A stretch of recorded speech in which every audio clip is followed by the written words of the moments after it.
Enjoy the Okay, games. Paolo, you know what? Talagang buhay na buhay pa rin ang spirit ng Ginebra, and I'm so amazed at how the fans remained loyal after Yep. all the years. And why not? Alam mo naman itong Barangay Ginebra, parating ng mga bagong mga players that are very excited. In fact, this year, meron silang isang napaka-explosive na bagong player, si Mark Kagiwa. At para Panoorin niyo po. sa- Yeah, tama para sa mga dumadaming fans.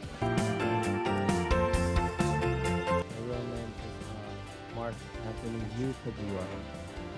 I went to Glendale Community College. My favorite get-up, like this, yung suot ko ngayon, mga ganyan, gusto ko yung ako lang nagsusuot. Ayoko nung yung mga madaming nagsusuot na, di ba?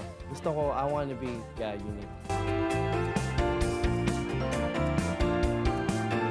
My favorite movie is all the Julia Roberts movies. Siguro, Wedding Singer, Notting Hill. Gusto ko yung mga drama.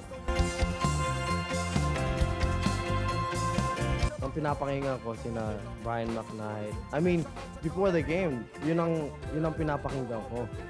If I go to the club, yun ang mga ko, hip-hop, techno. Pero, I mean, by myself, I don't really listen to it. At night, ang pinapakinggan ko yun. Parang relax. And I'm single. Italian food, Mexican food, yung mga yun. And Filipino food, adobo, pancit.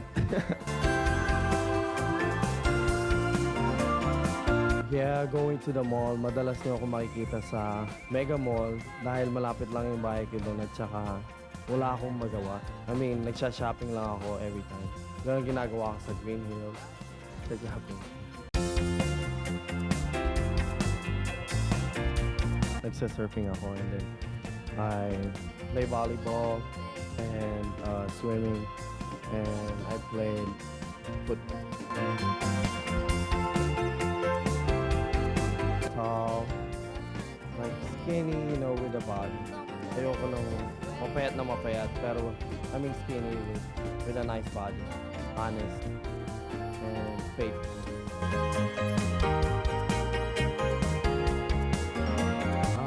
Jersey ko number 47 dahil sa daddy ko. Gusto niyang, hindi naman niya sa gusto, parang sinurprise ko. He didn't know that I'm gonna wear 47. So, sinurprise ko siya. Nasosot ko rin yung number niya. So, my favorite number is 4. And daddy ko 7. So, ilan ako? 47. Sa mga fans ko, marunong ako mag-Tagalog ha. So pag nakita nyo na ako, huwag na kayong mag-English.